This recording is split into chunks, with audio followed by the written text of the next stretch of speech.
Hey everyone, it's Deja from CrochetEverAfter.com. Today I'm making this mini stripe pom-pom. I'm calling it a mini stripe because of these little tiny stripes that I have running around the whole pom-pom. It's really easy to do with our Clover Pom Pom maker. I am very much enjoying that machine and making lots of different kinds of crazy pom-poms. So keep watching to see how this one's made. Okay, so we're going to make our mini stripe pom-pom using this Clover Pom Pom Tool. It's just a two-piece gizmo that sticks together in the center and has some arms that you fill up with yarn. There's 4 arms, but you're going to use 2 at the same time. They're just separate because at the end you're going to have to pull this whole thing apart. So it looks kind of daunting, but it's actually a really easy tool and it makes some really good pom-poms. So the first thing we're going to do is we're going to start with our white yarn, which is kind of hard to see with my background. But once I start wrapping, it should be a little easier. Now I'm going to do kind of a thick first layer of white. Because we're doing mini stripes, the colors are going to be, or the blue color is going to be the mini. So we're going to wrap, and I'm using 1 strand because I found that that's the easiest, less frustrating way, because if you use more than 1, as you're wrapping, your yarn is getting twisted on itself and it's getting tangled up, and then you also, when you cut it, your ends are all different lengths because of that twisting. So using the single strand and kind of just going back and forth as evenly as you can seems to be the best outcome for your pom-pom. Now I want to cover up all of the yellow. So I'm doing kind of a double, almost triple layer of white to cover up all the yellow. Once I cover up all the yellow, then I'm going to add in my blue to make my mini stripe. So I think that's looking pretty good. So you can count how many times you're wrapping. That's a good best practice so that you can make the same amount of wraps on the other side, and that'll make more sense in a second. I'm actually going to bring this yarn around one more time over to the edge so I can hold on to it. It's kind of best to put it where you can grab it as you're working. Now I'm going to grab my blue yarn. Now this mini stripe, or these mini stripes, because it's going to create 2 when I cut it, we want to do 1 thin layer of the blue. So we want to try to keep it as close as possible as we're going around, instead of how I was doing the white. So try to line it up as best as you can so you have just 1 layer of the blue. Don't worry if you miss a couple spots, not a big deal. You just want kind of a thin layer.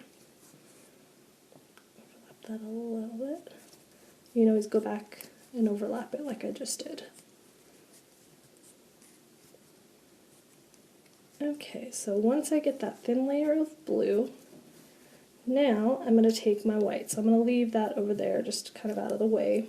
I'm going to flip this around so I can try to keep my tangles to a minimum. Now I'm going to wrap the other way. Now I'm going to fill in my white again, and I'm going to cover the blue completely. So I don't need to be as careful with the white because I can just keep going back and forth over it.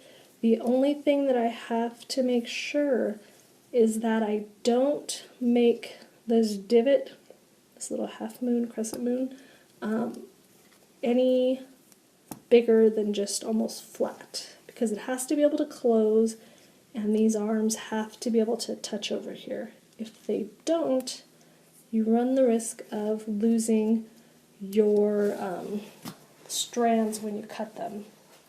So make sure, however tight or however many wraps you do, that you're still able to close these arms. So I'm going to keep wrapping this. I'm going to cut these little tails so they're out of my way as well.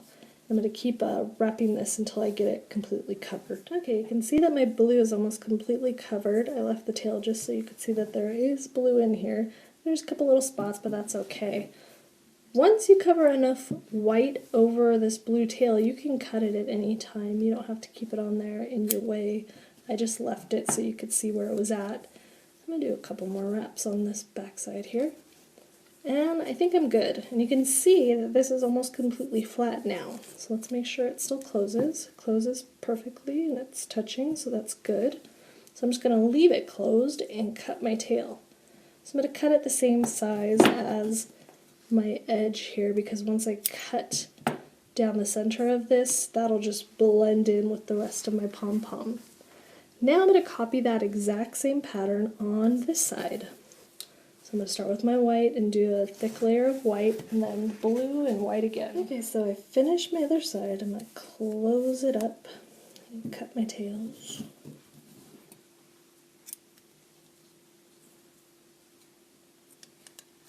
Just cut them real close. Because once this poofs out, it's going to cover any kind of tails that I have if I don't like where they're placed. Now we're going to cut our pom-pom open. This is important to keep your arms completely closed. If they accidentally pop open as you're cutting, your yarn could shift, because once you cut it, you're going to have just basically this sitting inside of this machine before we tie it off. So you have to be careful, make sure you don't accidentally pop these open.